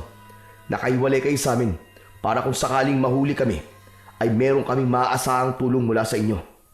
Naiintindihan niyo ba mga kasama? Opo, Commander. Pagkatapos magplano, ay nagsimula na maghiwalay ang mga pangkat na inutusan ni Anton. Halos mabingi sila sa ingay ng mga nilalang na lumilipad sa impapawid. Malalaki ang kanilang mga akbang nang magtago sila sa likod ng mga puno. Sinipat ni Anton ang isang manananggal na nagmamatsyag sa kanila. Tila nararamdaman nito ang kanilang presensya. Isang kalabit ng gatilyo ng baril ang pinakawalan ni Anton at tumama yun sa muka ng kalaban. Nasunog ang buo nitong katawan, ngunit bago tuluyang maglaho ay lumikha ito ng pag-angil na tila ba nagtatawag ng mga kasama. Kaya naman, narinig yun ng ibang manananggal na lumilipad din sa impapawid. Sabay-sabay ang mga ito na bumulusok papunta sa kanilang kinaroroonan. Umalingaw-ngaw ang tunog ng kanilang mga baril habang ang mga aswang ay naglilingas ang mga mata at tuluyang nilamon ng apoy. Ang ibang mga manananggal ay lumipad papalayo sa kanila para magtawag ng mga kasama. Sinundan nila ang mga ito kasama ang kanyang ama. Commander, mukhang alam ko na kung saan sila papunta. Minsan ko nang narating ang lugar na to nang ako'y maligaw noon sa paghahanap sa'yo. Sige po, Tay. Puntahan natin ang kuta ng mga aswang. Malalaki ang hakbang ng mga paa na tinahak nila ang daan papunta sa lugar kung saan papunta ang maraming manananggal. Humantong sila sa isang malaking bahay na nakatayo sa gitna ng kakawyan. Nagtago silang tatlo sa likod ng puno at nakita nilang bumaba ang mga manananggal. Muling nagdikit ang kalahating katawan ng mga ito sa naiwan nilang bewang. Saka nagmamadaling pumasok sa loob ng malaking bahay. Nakasisiguro po akong magsusumbong sila sa kanilang supremo.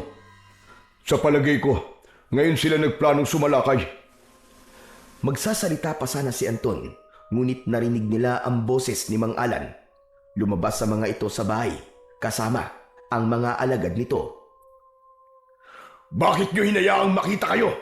Hanapin sila! Patayin! Halos kalahati ng tauhan ng mga ito ay magsasakang nagtatrabaho sa lupain ni Lolo Temple. Ang iba ay nakasalubong niya bago siya pumunta sa bahay ng matanda. Wala silang kaalam-alam na nasa paligid lamang nila ang mga aswang na manananggal. Akma na sanang papuputukin ni Anton ang hawak niyang baril kay Mang Alan nang umalingaw-ngaw ang boses ni Tano mula sa loob ng bahay. Wala itong benda sa dibdib kaya kitang-kita niyang walang sugat sa katawan ang lalaki. Ang hayop na si Tano. Niloko niya tayo, Tay. Talagang binugbog ka lang nila. Balak nila talagang patayin kayo. Sinasabi ko na nga ba't sila ang mga manananggal. Hindi na ako magugulat kung wala silang sugat sa katawan dahil may kakayahan silang magpahilom ng kanilang mga sugat. Si Tano pala ang supremo. Kaya mag-iingat ka, Commander. Mapapatay ko talaga ang hayop na yun. Binugbog niya kayo, Tay. Wala naman palang sugat sa dibdib yan eh. At gumawa pa sila ng palabas. Nagkunwari silang walang alam sa mga manananggal. Kaya pala sinalakay tayo ng mga aswang sa bahay. Akala ko, alagad lamang sila ni Supremo. Yung pala, si Tano mismo ang Supremo. Gumawa sila ng paraan para hindi natin sila paghinalaan. Matagal na pala nila akong minamanmanan dahil hinahanap nila ang pangkat na binuo ni Tatay Temple. Pwes, hindi po sila mananalo sa pwesa ng kabutihan dahil ako mismo magsisilbing kamatayan nila na mag-aatid sa kanila sa impyerno. Hintayin lang po natin na magpahid sila ng langis sa katawan nila, saka tayo aatake sa mga naiwan nilang bewang. Makaligtas man sila sa atin, ay hindi na sila makakabalik sa kanilang katawan. Hindi inaalis ni Anton ang kanyang paningin sa mga aswang. Nagpapasalamat siya sa matanda dahil matagal nitong pinaghandaan ang pagbabalik ng mga manananggal at nakapag-ipon ito ng mas maraming bawang na pangbala sa kanilang mga baril. Habang pinapanood nila ang pagtitipon ng mga aswang sa labas ng malaking bahay, abala naman sila sa paglalagay ng bala sa kanilang baril. Nakalaylay ang mga bawang sa balahan ng rapido at nakahanda na lamang sa pagsugod. Si Tano, ang nakita niyang unti-unting naglagay ng langis sa tiyan. Mula sa kanilang kinaroroonan ay kitang-kita nila kung paanong naghiwalay ang katawan nito sa bewang. Tumubo ang kulay berdeng pakpak ni Tano bilang palatandaan na ito nga ang supremo ng mga manananggal. Nagulat siya sa biglang paghaba ng kuko nito na tila mga pangil ng buhaya. Siya ang pinakamalakas na aswang, kaya mag-iingat kayo, Commander. Kayo rin po, Tay. Malalampasan natin to at walang mapapahamak sa atin. Gabayan sana tayo ng Panginoon laban sa kampon ng kadiliman. Maya-maya pa ay pumuesto na sila para umatake. Ang ibang mga aswang ay lumipad sa impapawid. Magkasama ang mag-amang sina Tano at Mang Alan. Naiwan sa ibaba ang mga babaeng aswang para magbantay sa mga kalahating katawan. Nang masiguro ni Anton na wala na ang mga manananggal, ay nakarinig naman sila ng sunod-sunod na putok ng baril sa kakahuyan. Indikasyong nakabalik na ang magkapatid na manananggal. Mabilis na tumayo si Anton at pinaputukan nila ng baril ang mga nagbabantay. Bawat tamaan ng butil ng bawang sa katawan ng mga yon ay nasusunog at tila mga abong na lusaw na sumasama sa hangin. Mabilis ang kanilang mga galaw na nilapitan ang katawan ng mga aswang na manananggal. Para silang mga totoong sundalo na pinaputukan ang mga nakatayong kalahati ng katawan ng mga aswang. Dumating na rin sina Karding at Raul, ang dalawang binatang nangangasiwa sa pagsasaboy ng asin sa katawan ng mga kalaban. Ibinuhos ng mga ito ang asin sa lahat ng katawang naroroon. Tanging ang katawan lang ni Tano ang hindi tinatabla ng asin at bawang, kaya nanatili yung nakatayo. Tay, paano nangyari yun? Bakit hindi ito tinatabla ng asin at bawang? Commander, hindi ko rin alam kung paano papatayin ang kalahating katawan ni Supremo. Kailangan nating umisip ng paraan. Subukan kaya niyong paggaluin ng bawang at asin pagkatapos ay ibuhos niyo sa katawan ng supremo nila. Sige, Commander. Ganun nga ang ginawa ng mga kasama ni Anton. Ngunit walang epekto ang pinaghalong bawang at asin sa kalahating katawan ni Tano. Kaya naman, tuluyan na silang inabutan ng mga aswang na manananggal dahil sinundan ng mga ito sina Bernard at Damian. Hindi kinaya ng mga ito na labanan ng mga maraming aswang. Nakita ni Anton ang pag-atake ng mga kalaban. Halos sumayad ang mga ito sa lupa upang dagitin ang kanilang mga kasama. Nawala ang atensyon ng mga manananggal sa pangkat ni Anton dahil nakita ng mga ito na sunog na ang kalahati ng kanilang katawan. Umangil ang mga ito ng malakas, nagwawala at galit na galit si Mang Alan sa ginawa ng pangkat ni Anton. Magbabayad kayong lahat! Ubusin sila! Bigyan nyo ng katarungan ng pagkamatay ng kalahati nating katawan! Kayo pa may ganang magalit at humingi ng hustisya para sa sarili nyo. Kayo ang aswang na namiminsala sa baryo namin, kaya't magbabayad kayong lahat! Manasanang maglalaban ang mga aswang at ang pangkat ni Anton nang biglang umalingaw-ngaw ang malakas na paghuni ng supremo ng mga aswang. Masakit yun sa kanilang pandinig na tila pinupunit ang kanilang kalamnan. Napabaluktot sa sakit ang mga kasama ni Anton, ngunit biglang lumiwanag ang suot niyang agimat at nasilawan lahat ng mga aswang na naroroon. Ang ibang mga manananggal na direktang napatingin sa suot na kwintas ni Anton ay biglang nasunog. Huwag kayong tumingin sa kwintas ni Anton! Lumayo kayo! Commander, ang kahinaan ng Supremo ay nasa agimat nyo! Muling sumulyap si Anton sa ibang mga nilalang na nakalutang sa ere. Unti-unti ang mga ito na nasusunog hanggang sa tuluyang nalusaw ang katawan ng mga ito. Tumayo ang kanyang mga kasama sa tigkabilaan niyang tabi. Saka magkasabay na pinaputukan ng baril ang mga aswang. Umalingaw-ngaw ang mga pag-angil ng tonong nasasaktan habang hinahawakan ng katawan na unti-unting nasusunog. Huwag kayong titigil sa magpapaputok ng baril! Patayin silang lahat! Bantayan niyo ang kalahating katawan ng Supremo hanggang sa sumikat ang araw dahil yun ang papatay sa kanya! Masusunod, Commander! Umesto ang 4 na kasama ni Anton sa palibot ng nag-iisang kalahating katawan. Umaligid sa kanilang tapat ang natitirang mga aswang na manananggal. Hindi makalapit ang mga ito sa kanilang kinaroroonan dahil sa liwanag na nagmumula sa suot na kwintas ni Anton. Pabulusok na umatake si Mang Alan papalapit kay Anton. Tinamaan siya nito ng kalmot sa kanyang dibdib at leeg. Bumulwak ang kanyang dugo at nasira ang kanyang damit. Nahulog din ang nakasabit na bawang sa kanyang balikat. Umalingaw-ngaw ang malakas na tawa ni Mang Alan. Kung mamamatay lang din naman ako, sisiguraduhin kong kasama kita sa hukay, Anton! Mamatay kayong lahat! Napaluhod sa lupa si Anton habang hawak ang dibdib na nasugatan. Nagulat siya nang makita niyang unti-unting naghihilom ang kanyang sugat sa dibdib. Kaya naman, mas lalong nagalit si Mang Alan. Muli itong sumugod papunta sa kanyang kinaroroonan. Kasabay ng pagkasa ng kanyang baril. Pinatamaan niya ito sa ulo. Nagkikikisay ito sa ere at bumangga sa sanga ng puno. Kasunod ng paglagablab ng apoy ng katawan nito, umalingaw-ngaw ang malakas na sigaw ni Tano habang umiiyak sa galit. Hayop ka, Anton! Papatayin kita!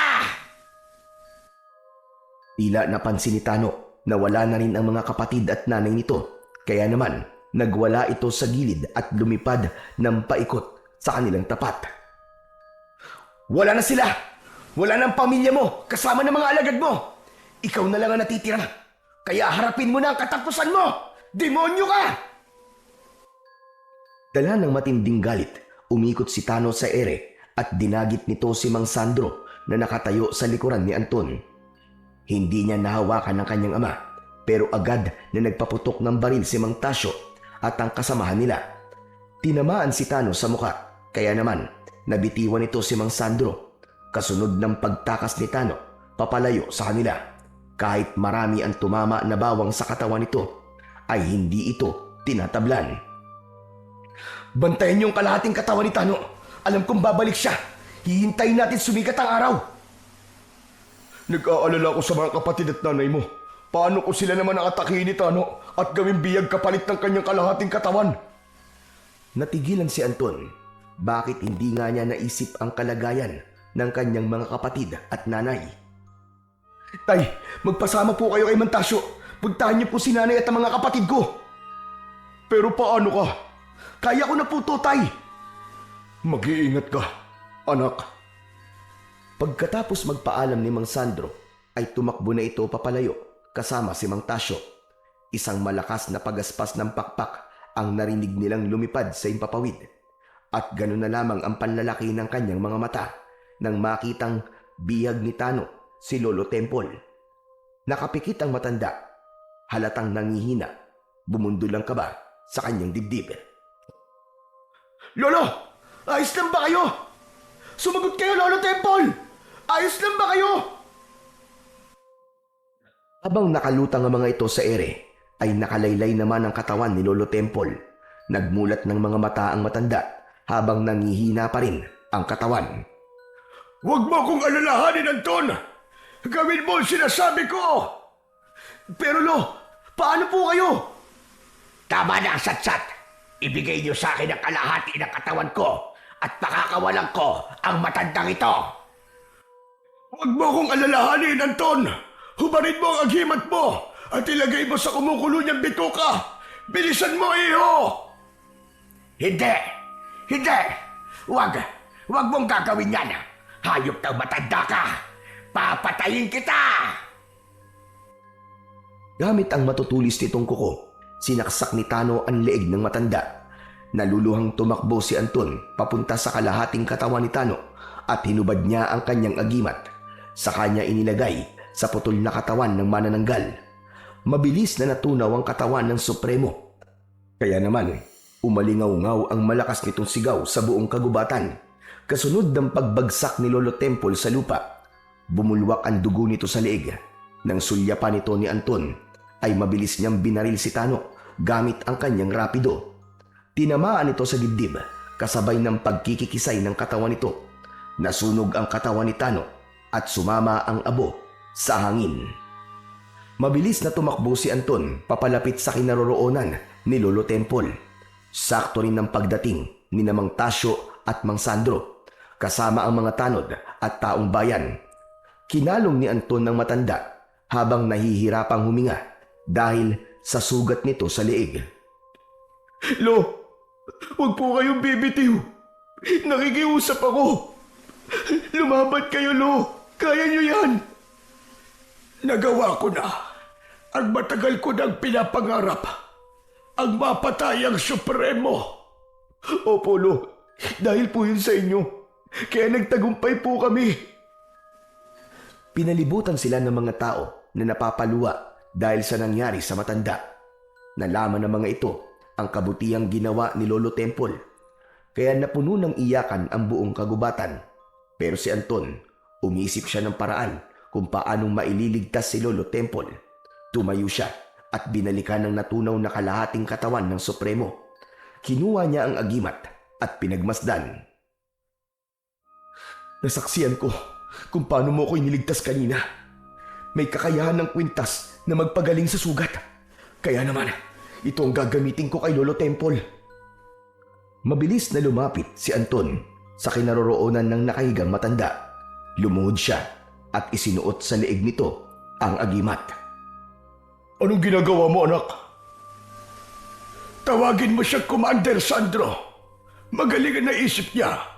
Hindi ko naalalang may kakayahan ng agimat na pagalingin ang sugat ko. Pero si Anton, naisip niya. Lolo, unti-unti na po naghihilom ang sugat niyo. Maraming salamat sa Diyos. Iniligtas po niya kayo. Bumangon ng matanda at masayang nagsalita habang nakatingin sa mga taong nakasaksi sa himalang ginawa ng agimat.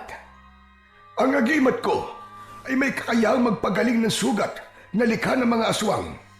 Salamat, Anton. Utang ko sa iyo ang aking buhay. Masayang lumapit ang mga tauhan ni Anton. Sa pangunguna ni Mang Sandro ay nagbigay ito ng pagpupugay para kay Anton. Ganon din ang mga taong naroroon. Binabati namin kayo sa tagumpay, Commander Bawang. Marami pong salamat, Tay. Ipinagmamalaki kita, anak. Mabuhay si Commander Bawang! Mabuhay! Mabuhay ang sigaw ng mga tao habang umaalingaw-ngaw ang pagtawag sa bagong pangalan ni Anton. Masaya silang umuwi sa kanilang mga pamilya. Bilang pasasalamat ng mga tao kay Lolo Temple, nagbayanihan ng mga ito na muling ipagtayo